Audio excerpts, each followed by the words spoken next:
श्री भगवान कहते हैं कि मेरे अज अविनाशी स्वरूप को ये मूल लोग नहीं जानते हैं, केवल वही जान सकता है जो मेरा आश्रय लेकर के मेरे को पुकारता रहता। भजन का मतलब तब पुकारना, भगवत चिंतन करना। वेदाहम शमतीतानि वर्तमानानि चार्जुन भविष्यानि च भूतानि माम तु वेद न कश्चन।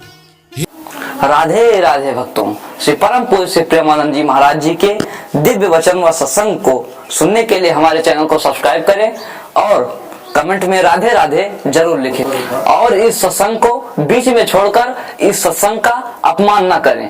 जो गुरुदेव भगवान के वाणी व मुख से निकलता है वो हम आप तक पहुंचाने का प्रयास करते हैं। दोस्तों, इन्हीं दिव्य वाणी को सुनने के लिए हमारे चैनल को अभी तुरंत सब्सक्राइब करिए और कमेंट में राधे राधे जरूर लिखिए।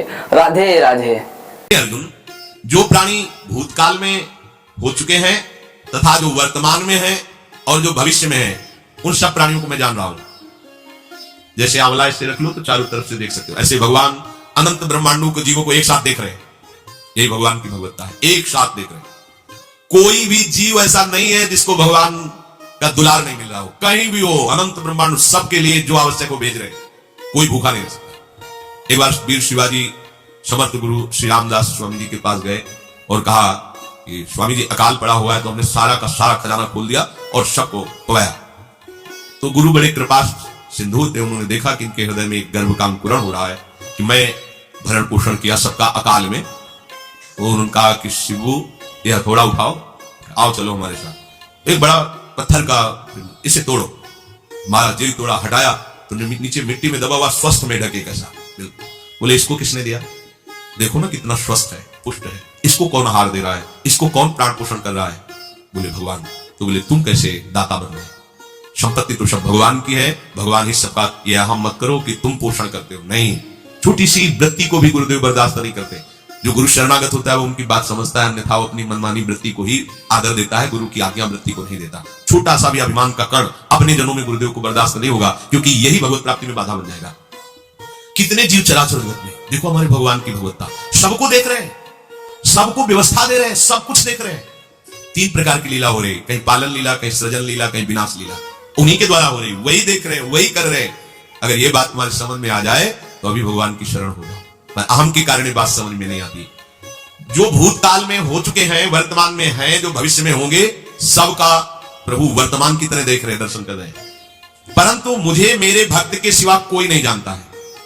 भक्त के सिवा कश्यन, कोई भक्त बिरला, वही केवल भगवान को जान। भगवान सबको देख रहे हैं, भगवान की दृष्टि सब पे है। अगर ये बात आपकी समझ में आ जाए तो अभी आनंद आने लगेगा। मैं भगवान की दृष्टि हूं, बस आज हमें सत्संग से बात मिली कि मैं भगवान की दृष्टि हूं, मुझे वो देख रहे हैं, बढ़िया बन गया। अब आप पाप कैसे करोगे? क्योंकि भगवान की दृष्टि में भगवान आपको देख रहे हैं। डरो, किसी गवाही की जरूरत नहीं, वो देख रहे हैं। तो आप भय क्यों कर रहे हो? आपको भगवान देख रहे हैं, आपको डरना है। फिर आप कामना क्यों कर रहे हो? भगवान आपको देख रहे हैं, जो चाहिए उस समय से दे देंगे, आप निश्चिंत रहिए। अगर आप अहम करोगे तो दुख भोगोगे, आश्रित रहोगे तो सब अपने आप निर्वाह हो जाएगा। एक आदमी ट्रेन के डिब्बे में बैठे ऐसे दौड़ रहा था।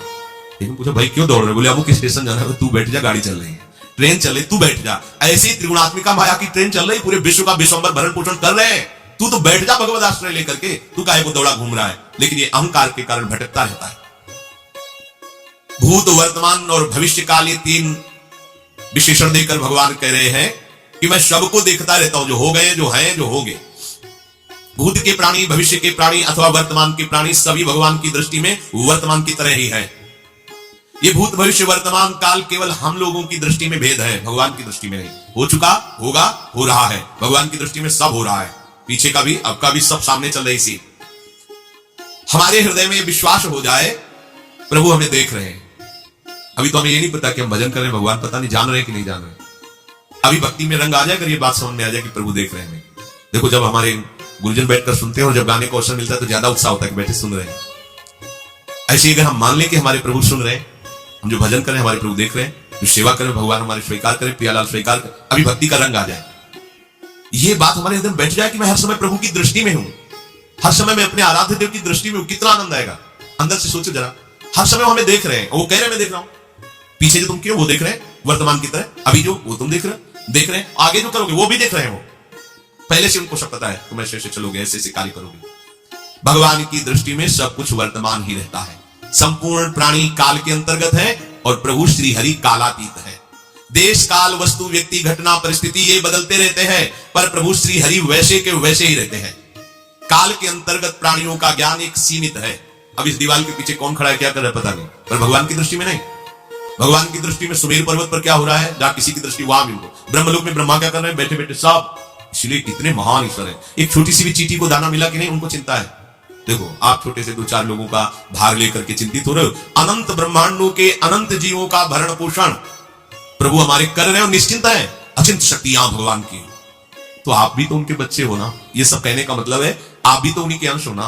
2-4 की चिंता में इतने तुम बावरे हो रहे, डिप्रेशन में पहुंच रहे हो। 2-4 कामनाओं के पीछे इतने। अनंत ब्रह्मांड तुम्हारा जो अंशी है अनंत ब्रह्मांडों के अनंत जीवों का अनंत काल से भरण पोषण करता चला रहा है।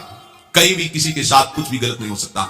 जैसे कहते हैं कि क्या गलत हुआ, देखो ना अभी तो बच्चा था, ऐसा ऐसा हो गया। तो तुम्हारी दृष्टि में बच्चा है, पीछे तो बहुत पुराना है ना, जो कर्म करके आया उसका फल। कहीं भी गलत किसी के साथ नहीं होता, ध्यान रखना। जहां कुछ होता है, अभी हमने देखा मानो कि ये तो बहुत गंदा है, तो सीधे जा रहा था, ये आदमियों ने मिलकर इसे पीटा, अभी सीधा चल रहा, पीछा टेढ़ा चल के आया है, और जिनको पीटा है वही आके इसे पीट रहे हैं। अब हम वर्तमान को तो देख रहे हैं ना, पीछे की बात तो देख नहीं रहे ना। भगवान पीछे की देख रहे हैं, इसने पीछे बहुत ऐसा गलत किया, उसका हिसाब इसको मिल रहा है, इसे चुपचाप देखते रहते हैं। ध्यान रखना, इतना भी गलत नहीं हो सकता इस सृष्टि में। वो कैसे गलत नहीं हो रहा, अभी तो नवयुवक था, उसने कुछ ऐसा किया ही नहीं, अभी तो नई अवस्था थी, अभी तुम्हें दिखाई दे रहा है 15 वर्ष का है। लेकिन भगवान देख रहे हैं मेरा पुरातन अंश किस जन्म से क्या क्या करके चला रहा है। ये ज्ञान हो जाएगा तो किसी भी बात में आपको दुख नहीं पहुंचेगा, विक्षेप नहीं पहुंचेगा। नहीं बड़े बड़े विक्षिप्त हो जाते। एक गौतमी नाम की महान तपस्विनी थी, महाभारत में कथा आती है, उसका एक ही पुत्र था और उसको सांप ने काट लिया। तो वहां की कुल भी उठा के लाए और कहा देवी मां ये देखो सांप ने तुम्हारे बेटे को काट लिया। उनका इतनी सामर्थ्य सांप की कैसे हो गई कि मेरे बेटे को काट लिया और मेरे से भय नहीं माना। आकर्षण वृत्ति जीव ही की सांप सामने आ गया, तूने क्यों काटा, मैं तुम्हें भस्म कर दूंगी। तो आपने कहा पहले हमारी प्रार्थना सुन लो। मेरे सर पर मृत्यु ने आकर के अपना शासन जमा लिया और कटवा दिया, मेरा कोई दोष नहीं। मृत्यु का आकर्षण किया, महान तपस्वी भगवान व्यास देव जी ने ये लीला कथा गाई। मृत्यु का आकर्षण किया, साक्षात मृत्यु सामने आ गई, थर थर कांपने लगी। गौतमी जी ने कहा मैं अपनी तपस्या के बल से तुम्हें भस्म कर दूंगी। हमारे ऐसे निष्पाप बालक को तुमने सांप के द्वारा प्रेरित करके कटवाया। बोले मेरे ऊपर काल का शासन है, काल ने मुझे प्रेरित किया, मैंने सांप को प्रेरित किया, मेरा कोई दोष नहीं, ये काल का शासन। काल का आवाहन किया, काल उपस्थित हुआ। काल ने कहा कि मेरा इसमें कोई दोष नहीं है, इस बालक के पूर्व जन्म के कर्म के द्वारा मैं प्रेरित हूं। इस बालक के कर्म से प्रेरित होकर मैंने मृत्यु को प्रेरणा की, मृत्यु ने सांप को प्रेरणा की, इसने डस लिया। अब आप बताओ किसका दोष है। शांत हो गए क्योंकि इस बालक के ही तो कौन काहू के सुख दुख करदाता, निज कृत कर्म भोग सुन भ्राता। कोई किसी के सुख दुख का हेतु नहीं है, अपने कर्म ही है जो हमको दुख सुख देते हैं। और भगवान देख रहे हैं, कोई जैसे आपको अभी मनुष्य शरीर मिला, स्वतंत्रता है। अब आप जो पापाचरण चाहो छूटे कर सकते, या जो पुण्य कर्म चाहो कर सकते, या भजन करना चाहो कर सकते हो। ये स्वतंत्रता केवल मनुष्य शरीर को दी गई है। आपको जो पूर्व भोग मिल रहे हैं वो आपके पीछे के कर्मों के हैं। तो जो ज्ञानी जन होते हैं, विवेकी जन होते हैं, आए हुए प्रारब्धों को भोग लेते हैं, नया कोई पाप नहीं करते, निरंतर भजन करते रहते, भगवान की कृपा से मुक्त हो जाते। अगर भगवान की शरण में नहीं होगे, भजन नहीं करोगे, तो आपके ऊपर बहुत से ऋण है, दुर्गति हो जाएगी। ऐसा नहीं है। आप यहां भी तो देखो ना, आपके मकान, आपका व्यापार, सब कुछ आपका कहा जाता है, लेकिन सब कुछ सरकार का है। हर चीज का टैक्स देना पड़ेगा तुम्हें, पानी का भी टैक्स देना पड़ेगा, मकान का भी टैक्स देना पड़ेगा, और तुम भी जो करोगे वो पैसा दो सरकार को। टैक्स तुम ऐसे फ्री थोड़ी जा नहीं होता, देना पड़ता है ना। आप मान लो नौकरी कर रहे हो कि हमारी नौकरी करें तो उसमें सरकारी टैक्स कटेगा आपका, क्योंकि आप सरकारी आदमी हो, भारत देश के वासी हो। ऐसे ही ये टैक्स लगे हुए सरकारी भी, मातृ ऋण, पितृ ऋण, ऋषि ऋण, ये टैक्स है। ऐसा नहीं कि तुम कमा खाओ और इसके बाद मर के जाओ स्वर्ग मिलेगा। टैक्स चुकाओ। ये मनुष्य शरीर मिला, इन ऋणों से मुक्त हो। अगर नहीं हुए तो भी तुम्हें दुर्गति होगी। आप देखो, जब कभी ऐसी सूचना मिलती है कि अमुक आदमी का अमुक धन पकड़ा गया, तो इनाम दिया जाता है क्या, कितना कमा लिया, सजा दी जाती है। तुमने टैक्स की चोरी की, चोरी नहीं, मेहनत से कमाया या व्यापार से कमाया, दिया नहीं सरकार को, हाँ दिया नहीं, इसीलिए तुम्हें टैक्स की चोरी का दंड मिलेगा, सारा धन अपहृत हो जाएगा, तुम्हारी निंदा होगी, तुम्हें सजा मिलेगी। बोलो मिलती है नहीं? ऐसे ही ये लड़का, बच्चा, पत्नी, पुत्र, परिवार जो भी है, ये सब श्री भगवान का तुम्हें टैक्स देना है। क्या टैक्स देना है? भगवान की शरण होकर उनका सुमिरन करो, सारे ऋणों से वो मुक्त कर देंगे। एकादश स्कंद में कहा है मेरा भजन करने वाले का कोई ऋण नहीं रह जाता। और नहीं तो महाभारत में ही प्रसंग आता है, एक जरत काल नाम के ब्रह्म ऋषि थे। ऋषि और भक्त में बड़ा अंतर होता है। वो तपस्या प्रधान, जैसे दुर्वासा ऋषि तपस्या प्रधान थे, वो बाल ब्रह्मचारी और तपस्या से युक्त एक दिन भ्रमण कर रहे थे। तो आवाज आई मेरी रक्षा करो, मेरी रक्षा करो। तो उस आवाज की तरफ बढ़े तो देखा कुएं में उल्टा लटके हुए हैं बहुत से ऋषि, और एक केवल तंतु है। एक केवल तंतु है जिसमें दो चूहे लगे हुए उसको भी काट रहे हैं, एक काला और एक श्वेत। तो उन्होंने देखा और दयालु हो गए कि ऋषियों, मैं तुम्हारी कैसे रक्षा कर सकता हूं। तो उन्होंने कहा कि ये जो दो चूहे हैं रात और दिन है, और जो हम लोग हैं ये तुम्हारे पितर हैं। ये चूहे तुम्हारी आयु को काट रहे हैं, एक तंतु हमारे कुल में केवल तुम ही हो। और तुमने तपस्या की ठान ली, ब्याह किया नहीं, गृहस्थ धर्म में गए नहीं, पुत्र हुआ नहीं, तो तपस्या में भक्ति में एक दम है कि सब ऋणों से मुक्त कर देगी। ये बात ध्यान रखना, तपस्वी अलग है, भक्त अलग। इसलिए पीछे चर्चा आई थी कि तपस्वियों से भी अधिक, ज्ञानियों से भी अधिक, कर्मकांडियों से भी अधिक वो मेरा भक्त योगी होता है। तुमने तो ब्याह किया नहीं, तो अब ये तंतु रात दिन तुम्हारे जीवन को काट रहे, जहां तुम खत्म हुए हम सब नरक में गिर जाएंगे। पितरों ने कहा तुम पितर ऋण से युक्त हो, मुक्त तभी होगे जब ऐसा करो। वो दृश्य खत्म, अंतर ध्यान हो गया। और बड़े दुखी हुए कि क्या करें। तो उन्होंने मन में निश्चय किया कि ब्याह तो करूंगा पितरों के उद्धार के लिए। इतने बड़े तपस्वी हैं जरत्काल जी, बड़ी महिमा है, लेकिन बात यहां फंस गई, पितृ। उन्होंने मन में निश्चय किया कि कोई आके अपनी कन्या दे दे और उसका भी नाम जरत्कार हो। मैं बिल्कुल भरण पोषण नहीं करूंगा और कभी हमसे कोई प्रश्न न करे। ऐसी अगर कोई कन्या देगा तो मैं स्वीकार कर लूंगा। अब ऐसे न नगर जाना न किसी से बात करनी, तो वृक्षों से कहते अपने पितरों के उद्धार के लिए मैं चाहता हूं कि कोई पानी ग्रहण संस्कार करा दे, कोई हमारे नाम की कन्या को दे दे, और ऐसा ऐसा व्रत है। ऐसा ही बोल रहे थे, वासुकी नाग उपस्थित हो गए और उनकी बहन का भी नाम जरत्कार था। उन्होंने कहा सुनिए महाराज, मैं नागराज वासुकी हूं, सब देव रूप में, कोई ऐसे नहीं सांप वैसे वाले देव रूप, सुंदर कन्या जरत्कार। बोले ये कन्या मैं आपको समर्पित करता हूं, हमारा सौभाग्य होगा आप जैसा महर्षि हमारी बहन का पति बने। इसका भी नाम जरत्कार है, और आपकी जो इच्छा है कि मैं भरण पोषण नहीं करूंगा तो मेरे पास संपूर्ण वैभव है, आप भी पधारिए, मैं आपका भी भरण पोषण करूंगा, अपनी बहन का भी। तीसरी बात, मेरी बहन इतनी शास्त्र सम्मत आराधना से युक्त है कि वो कभी आपसे प्रश्न ही नहीं करेगी, तो उनका स्वीकार है। प्रश्न भी चले गए, काफी समय तक उनके महल में रहे। एक दिन जरत्कार अपनी जरत्कार पत्नी की गोद में सर रख कर ऐसे लेटे हुए सो गए।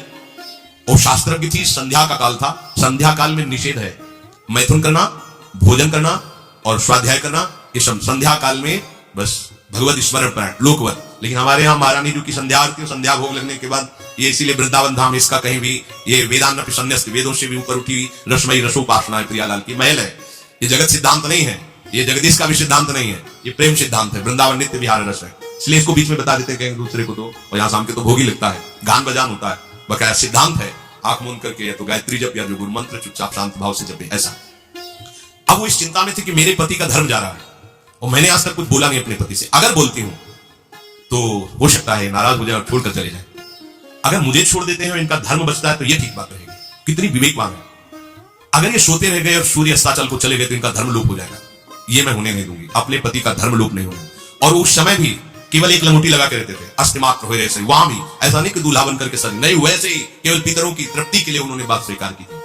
उन्होंने कहा महाराज उठिए, संध्या का समय है, शास्त्र निषेध करता है इस समय सोना नहीं चाहिए, नहीं आपके धर्म का लोप हो जाएगा। महाराज उठिए, सूर्य अस्ताचल को बस पहुंचने ही वाले हैं, उठिए। उठे एकदम लाल आंख करते हुए, तुमने हमें टोका कैसे, तुमने हमसे प्रश्न कैसे कर दिया, मैं अभी तुम्हारा त्याग करता हूं। बोले स्वीकार है, आपके धर्म का लोप ना हो। कहीं सूर्य अस्ताचल को चले गए, आपने अर्घ नहीं दिया तो जीवन भर की आपकी उपासना में कलंक लग जाएगा कि आपने संध्या काल में शयन करते हुए सूर्य आराधना नहीं की, आपके धर्म का लोप हो जाए। बड़ा सूक्ष्म धर्म का विषय। तो उनका सूर्य की ताकत कैसे कि मैं सोता रहूं और अस्ताचल को चले जाए, ऐसे महात्मा थे। कहा सूर्य की ताकत कैसे, भगवान व्यास देव जी ने लिखा है, किसी कहानी की बात नहीं। सूर्य की सामर्थ्य कैसे कि मैं अर्घ ना दूं और अस्ताचल को चले जाए, सूर्य तब तक रुके रहते जब तक मैं सोता रहता, पर तुमने टोक दिया, अब मैं चला। जब चले तो उन्होंने कहा हमारे गृहस्थ धर्म का जो फल होता है, आपके पाणी ग्रहण स्वीकार का जो फल होता है, उसको बिना दिया कैसे चले जा रहे हैं। उनका आस्तिक वो है, चले गए। उसी से आस्तिक मुनि का प्रादुर्भाव हुआ और उन्होंने आगे बड़ा चरित्र है उनका, आस्तिक, उसी से नाम रखा आस्तिक। आस्तिक उन्होंने जन्मेजय की यज्ञ को बंद किया। आप सोचो, एक पितर की तृप्ति के लिए उनको ये सब करना पड़ा। और श्री हरिशरणम और निरंतर भजन, तो मातृण, पितृण, देवऋण, ऋषि ऋण, सब ऋणों से उपासक मुक्त होकर के परम धाम को जाता है। एकमात्र भगवदास है, पर ये मूढ़ जन इस बात को नहीं जान पाते हैं। बिना कारण कृपा करने वाले प्रभु जीव को मनुष्य शरीर देते हैं। ये मनुष्य शरीर अंतिम शरीर है, अगर इसमें नहीं बना तो फिर चले जाओगे 84 लाख योनियों के चक्र में। इसी शरीर में अनंत जन्मों के संचित कर्म समुदाय का नाश करके भगवत प्राप्ति होती है या मोक्ष पद मिलता है। कौन सा प्राणी किस गति को जाएगा भगवान देखते हैं पर संकल्प नहीं करते, ध्यान रखना, क्योंकि आगे के भी देख रहे हैं। वो देख रहे हैं जो तुम कर रहे हो वैसी गति बनती चली जाएगी, भगवान संकल्प नहीं करते। भगवान तो एक बार संकल्प कर दिया, एको हम भविष्य उसी में बहुत रूपों में प्रकट हो गए। अब तुम्हें संकल्प करना है कि इस जन्म में मुझे भगवत प्राप्ति करनी है। जो संत शास्त्र सदगुरुदेव कह रहे हैं ऐसा करो ऐसा ना करो, यदि आप इस भावना को स्वीकार करके आराधना करेंगे तो निश्चित निश्चित भगवत प्राप्ति इसी जन्म में हो जाएगी। प्रभु केवल तुम्हें निमित्त बनाना चाहते हैं, कल्याण तो वही करेंगे। जैसे अर्जुन से कह रहे हैं भीष्म आदि द्रोण आदि मेरे द्वारा मारे जा चुके हैं, तुम केवल निमित्त मात्र भव शब्दशाची। ऐसे ही अयोपासक तू केवल निमित्त बन जा, जो शास्त्र सदगुरुदेव आज्ञा करते हैं वैसे ही तू चल दे अपने मन को मार के, केवल तू निमित्त बन जा। कल्याण या भगवत प्राप्ति या मोक्ष वो तो भगवत कृपा से होगी। पूरी उद्धार की सामग्री तेरे अंदर जागृत कर देंगे प्रभु, केवल तू निमित्त बन जा, मेरी कृपा तेरी सारी बात बना देगी। विश्वास करो, इस बात पर विश्वास करो। भगवान कह रहे हैं तुम निमित्त बन जाओ, जो आदेश कर रहे हैं वैसा पालन करो, काम तो सब मेरी कृपा कर देगी। जो ऐसे मनुष्य शरीर ऐसी कृपा प्राप्त होने पर भी भगवत प्राप्ति नहीं कर पाता, तो मयानुकूलेन नभस्वतेरितम पुमान भवाब्धिम न तरेत सा आत्महा। ऐसी मेरी कृपा का सहारा मिलने पर यदि वो भगवत प्राप्ति नहीं कर पाता तो बोले आत्महा है, वो आत्महत्यारा है, वो दुर्गति को प्राप्त होता है। मनुष्य के लिए खास बात है कि प्रभु ने कृपा करके तुम्हें जो सामर्थ्य दी है, जो समझ दी है, जो सामग्री दी है, उसका दुरुपयोग मत करो। केवल भगवत प्राप्ति के लिए चलो, केवल भगवत प्राप्ति के लिए। ये सबकी समझ में नहीं आएगा, बिल्कुल बात समझ, केवल भगवत प्राप्ति। ये जो कहते हैं कि और हमारे धर्म का, ये सब फसाव है। आप गृहस्थ बने रहो, आप व्यापारी बने रहो, पर आप लक्ष्य रखो कि मुझे इस जन्म में भगवत प्राप्ति करनी है। आपका लक्ष्य दृढ़ होगा तो नाम जप चलता रहेगा, संसार का कोई विकार आपको परास्त नहीं करेगा। अगर आपने ऐसा अटल निश्चय कर लिया तो तुम्हें जो भगवत सामर्थ्य मिली उसका तुम दुरुपयोग नहीं करोगे। देख लो, अपने लोग बहुत बड़ी गलती करते हैं, जो आध्यात्मिक ऊर्जा शक्ति उसको विषयों में दुरुपयोग करके नष्ट कर रहे हैं। कहते हैं अब हमारा मन नहीं लगता, अब हमारा बड़ा शांति है, घबराहट है। क्यों शांति है, क्यों घबराहट है? जब तक तुम धर्म विरुद्ध नहीं करोगे तो अशांति नहीं हो सकती, भय नहीं लग सकता, विषाद नहीं हो सकता, क्लेश नहीं हो सकता। लिख लो ये बात, किसी को भी कभी भी भय महसूस हो रहा है, अशांति महसूस हो रही, घबराहट महसूस हो रही, आप भगवत प्रदत्त शक्ति का दुरुपयोग कर रहे हैं, समय का दुरुपयोग कर रहे हैं, सामग्री का दुरुपयोग कर रहे हैं, अर्थात कोई न कोई अधर्म आचरण कर रहे हैं। अभी आपको उपाय बता देते हैं। यदि तुम्हारा मन जलन पैदा कर रहा है तो भगवान से हाथ जोड़कर कहो कि हे नाथ, मेरे से अब तक जो गलतियां हुई हैं उन्हें क्षमा कर दो, आगे मैं गलती नहीं करूंगा। आपके बल से, आपके बल से, ये भी ध्यान रखो, आपके बल से, अपने बल से नहीं, आपके बल से। हे नाथ, ऐसा मुझे बल दो जिससे कभी मैं आपके और गुरुदेव के विपरीत न चलूं। अगर कोई हमसे गलती हो जाए तो मुझे तत्काल दंड दे देना, क्षमा मत करना। आगे ये बहुत बढ़िया बात है। अगर हमको क्षमा कर दिया जाएगा तो हमारे मन को उत्साह बढ़ जाएगा फिर गलती करने का। अगर दंड दे दिया जाए तो मन डर जाएगा। इसीलिए प्रार्थना में ये भी कहना चाहिए, अरे हिम्मत नहीं पड़ेगी, क्योंकि मन को बहुत दुलार करते हैं ना कि प्रभु मेरे से जो गलती उसे मुझे दंड दे दो, मैं क्षमा नहीं चाहता। क्योंकि हम देखते हैं जब हम क्षमा कर देते हैं तो उसका उत्साह बढ़ जाता है मन का और गलत करने का। प्रभु इसे क्षमा मत करो, इसे दंड दो। एक बार इसकी भरपूर बेइज्जती होनी चाहिए। जब इसको सब देखेंगे हाँ ये, तो अपने आप ही मन सही रास्ते में आ जाएगा। प्रभु आप क्षमा कर देते हो और बात गुप्त रहती है तो इसको बढ़ावा और मिल जाता है और पापाचरण कर, क्योंकि ये दुष्ट है ना। अगर साधु हो तो बचत हो जाए कि देखो प्रभु ने इस गलती को छुपा दिया और कोई जाना भी नहीं और क्षमा भी कर दिया, मैं आगे से बिल्कुल नहीं करूंगा। ये दुष्ट है ना, ये ऐसा नहीं करता। क्षमा हो गई तो उसको लगता है आगे भी क्षमा हो जाएगी, चुपचाप चलो मनोरंजन करते हैं। नहीं प्रभु मुझे दंड दीजिए, जैसे कुंती जी कहती है मुझे विपत्ति दीजिए। ऐसे उत्तम भक्त वही है। हे नाथ, आज तक जो गलतियां हुई क्षमा कीजिए, आगे गलतियां नहीं होंगी, ये मैं आपके बल से कह रहा हूं। प्रभु यदि मेरे से चूक हो जाए तो आप क्षमा मत करना, मुझे दंड देना, जिससे मेरा सुधार हो जाए, मैं आपके अनुकूल चलने लगूं। मनुष्य की असमर्थ दो तरह से होती है। एक असमर्थ कि वो कर ही नहीं सकता, जैसे किसी से कहा जाए कि तुम ये मकान उठा करके वहां रख दो तो कर ही नहीं सकता। ऐसी सामर्थ्य जो आप में करने के लिए भगवान कभी आदेश ही नहीं देंगे, ध्यान रखना। एक बात ध्यान दीजिए, कोई भी ऐसी भगवत आज्ञा या गुरु आज्ञा नहीं होती जो आप नहीं कर सकते। आप जो कर सकते हैं वही आज्ञा होती है। दूसरी असमर्थ यह होती है कि करना चाहता हूं, समय भी है, पर पता नहीं कोई अंदर से करने नहीं देता। भजन करना चाहता हूं, ब्रह्मचर्य से रहना चाहता हूं, और अनुकूल कृपा भी है, सत्संग मिल रहा है, धाम वास सब, पर कोई हमारे ऊपर सवार हो जाता है और हमसे ऐसा करवा लेता है। यह है प्रमाद, यह है मूढ़ता। यह साधक को नष्ट कर देती है। दो प्रकार की असमर्थता की बात हुई। एक ये कि भाई हम असमर्थ है, कहा गया कि इस मकान को वहां उठा के रख दो, नहीं रख सकते, तो ऐसा आदेश ही भगवान और गुरुदेव का होता नहीं होगा। और अगर आदेश हो गया है तो आप उठा के देख लेना, आप उठा लोगे।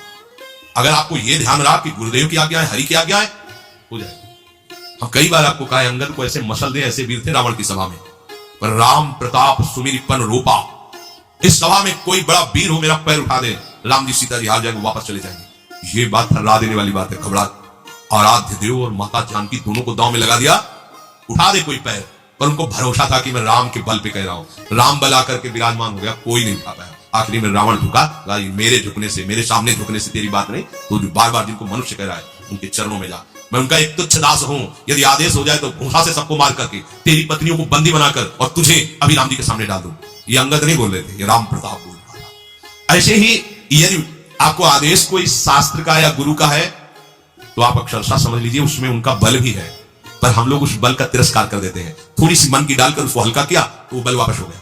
सीधे जो बात मानी जाती है उसमें उनकी कृपा शक्ति होती है, और जो अपनी मन की लगा की जाती है वो साधन होता है। कृपा शक्ति और साधन में अंतर होता है। तो जो हम कर सकते हैं, आदेश है, हम करना भी चाहते हैं और नहीं करते हैं, इसका हमारे अंदर प्रमाद का राज्य है। प्रमाद, लोग कहते हैं पता नहीं कोई हमारे दिमाग में आके कर जाता है, हाँ भूत आता है भूत। अब ऐसे लोगों को बावरा कहते हैं, इनको ऐसी जगह पहुंच जाए जहां सही निर्णय नहीं होता, और ये कर देना वो कर देंगे। उनको लगता है कोई है, बोले है ऊपरी चक्कर है, अरे ऊपरी चक्कर हो, घूम रहे हो पागल बने, ऊपरी चक्कर कुछ नहीं, ऊपरी चक्कर नहीं, भीतरी चक्कर है। ये भीतर का तुम्हारा वासनात्मक प्रपंच ही तुम्हें नचा रहा है। विवेक का जागरण करो। किसी के साथ, अरे प्यारे तुम हरि के अंश हो। स्मशान में रात्रियां व्यतीत हुई, स्मशान में गंगा के किनारे भूतों के बीच में, कोई कुछ नहीं। चीम की चाप सके को तासु बड़ रखवार रमापति दास, अकेले, न युवक अवस्था, कोई साथ देने वाला नहीं, अंधेरा, कोई टार्च नहीं, कोई व्यवस्था नहीं, हर समय अपार आनंद, भगवद आनंद, कोई भय छू सकता है? हर समय हरि की दृष्टि में आप रहते हैं। आप भी ये प्रमाद मत कीजिए, ये प्रमाद है और कुछ नहीं है जो आप आचरण विरुद्ध कर देते हैं। अब क्या होता है, वो समझ पाता नहीं, उसके पीछे कर्म परंपरा लग जाती है, फिर वो हार जाता है कि मेरे से भजन नहीं होने वाला, संयम से नहीं चलने वाला। अब वो योनि पर योनि प्राप्त करता चला जाए, ये योनि यो योनि। भगवान के स्वभाव को समझो और उनके आश्रित हो जाओ। कोटि भी प्रबल आ गए जाहू, आए शरण तजो नहीं दाहू। जो नर होए चराचर द्रोही, आवे सभय शरण तक मोही। तन छल कपट मोह मद माना, करूं शब्द ते साधु समाना। एक बार जीवन को प्रभु के चरणों में अर्पित कर दो, बस प्रभु सब संभाल लेंगे अपने बल से। अपने बल से संभालने का तात्पर्य है आप उनकी आज्ञा पालन का प्रयत्न करो। प्रयत्न की सफलता प्रभु के द्वारा होती है। जब हम प्रयास करते हैं ना, तो प्रभु हमें आगे से आगे रास्ता देते चले जाते हैं, और ये जन्म भगवत प्राप्ति होनी ही चाहिए। अब इसके नीचे सौदा मत कर लेना, प्रभु से मिलने के सिवा और कहीं सौदा न कर लेना, क्योंकि आपके पास धन है, ठग लोग आएंगे आपको ठगने के लिए। ये भोग भोग लो, ये भोग भोग लो। कैसे बताएं, यदि तुम भगवत आश्रित हृदय से हो जाओ तो स्वप्न में भी तुम्हें टिकने नहीं देंगे। एक बार किसी उपासक ने अपना अनुभव बताया कि स्वप्न में उसके सामने कई भोग सामग्रियां से भरा हुआ मकान, सब व्यवस्था, एक बहुत सुंदर तरुणी, बस हमने आपको पसंद कर लिया। ये स्वप्न की बात, हमने आपको पसंद कर लिया, हम जिसकी खोज में थे वो आप हमें मिल गई, बस अब तो हमारे जीवन धन आप ही हो। वो सुनने लगा, मतलब उसको अच्छा लगने लगा ये बात सुनने में। इतने में ही एक देवी प्रकट हुई, इतना सुंदर रूप कि करुणा बरस रही थी उस रूप से, और स्पष्ट कहती ये छल है, ये कपट है, झुकना मत, देखना मत, इसकी सुनना मत। यदि सुन लिया और इसके प्रलोभन में झुक गए और इसको देख लिया तो तुम चले जाओगे, तुम्हारा आंख खुल गई। बड़ा आनंद हुआ उस उपासक को कि स्वप्न में भी आश्रयदाता उसको दिखने नहीं देते। स्वप्न में भी, ये बात समझ लो, स्वप्न में भी भय आने नहीं, स्वप्न ही था। हो सकता था स्वीकृति उस उपासक के हृदय की हो जाती, लेकिन जगने पर हाहाकार मच जाता, कैसे स्वीकृति हो गई। पर देखो, जिसका आश्रय लिए वो उससे सुंदर रूप लेकर खड़ा हो गया और समझा रहे छल है, कपट है, झुकना मत, देखना मत।